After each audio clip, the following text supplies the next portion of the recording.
חברים, כאן ירון משלף מתמטיקה, והיום אנחנו פותרים את חידה לשבת, חידה מספר 87, שהמטרה של החידה הזאת זה למצוא את שטח הריבוע פה הגדול, ABCD. נזכיר ששטח ריבוע זה בעצם צלע הריבוע בריבוע, בחזקת 2. לפני שנתחיל אני רוצה להזמין אותך או אותך להצליח לנו למתמטיקה גם בקבוצת העזרה שלנו בוואטסאפ חינם לגמרי, הלינק פה בתיאור, וגם עם הליוויים שלנו, הפרטי, הקבוצתי, כל הפרטים בלינק פה בתיאור. ובואו ונתחיל. הדבר הראשון שקופץ לעין זה שיש לנו משולש ישר זווית EFB, אז גם קופץ פיתגורס, אבל אין לנו פה, יש לנו רק ניצב אחד, את BF, אין לנו את FE ואין לנו את היתר BE, אבל מה שכן יש לנו את השטח. אז אני יודע שהשטח זה בעצם 20 כפול EF חלקי 2, זה השטח וזה שווה ל-120. אז אני יכול להגיד ש-20 כפול EF, נכפיל ב-2 זה יצא 240, נחלק ב-20, נקבל ש-EF שווה ל-12 סנטימטר. וזה 12 סנטימטר.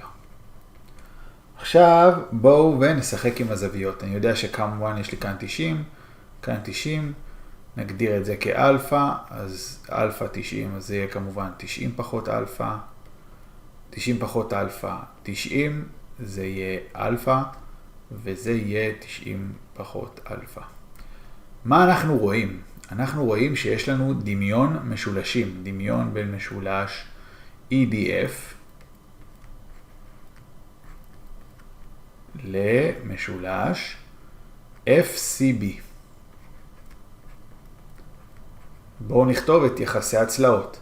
אני יכול להגיד ש-12 חלקי 20 שווה ל-FD חלקי BC. אם אנחנו נצמצם, אני יכול להגיד ש3 חמישיות שווה FD חלקי BC. אז אני יכול להגיד ש-FD זה יהיה 3x ו-BC יהיה 5x, ותזכרו כל הצלעות בריבוע שוות, אז גם כל DC זה 5x, אז FC יהיה 2x. ועכשיו שימו לב מה יש לנו, יש לנו פה משולש ישר זווית BCF, שיש לי את היתר, ויש לי את שני הניצבים באמצעות x. אני יכול לעשות פה פיתגורס, למצוא את x, ואז לפתור את השאלה. בואו נראה איך עושים את זה.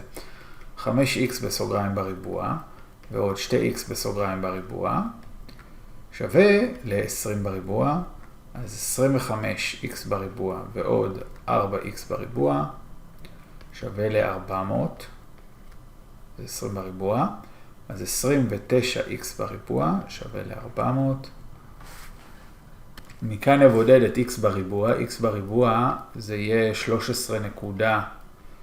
13.79 בערך, ובואו נכתוב עכשיו את שטח הריבוע, זה בעצם צלע בריבוע, זה 5x בריבוע, אז יהיה בעצם 25x בריבוע, ואני אציב וזה 25 כפול 13.79, זה יצא 344.82 סמ"ר. זה היה פתרון חידה לשבת, חידה מספר 87. אם אתם רוצים להצליח איתנו במתמטיקה בדרך יעילה, פשוטה ומוכחת, כבר על מאות תלמידים בישראל, בקרו פה בלינקים, נתראה בחידה הבאה או בסרטון הבא. להתראות חברים.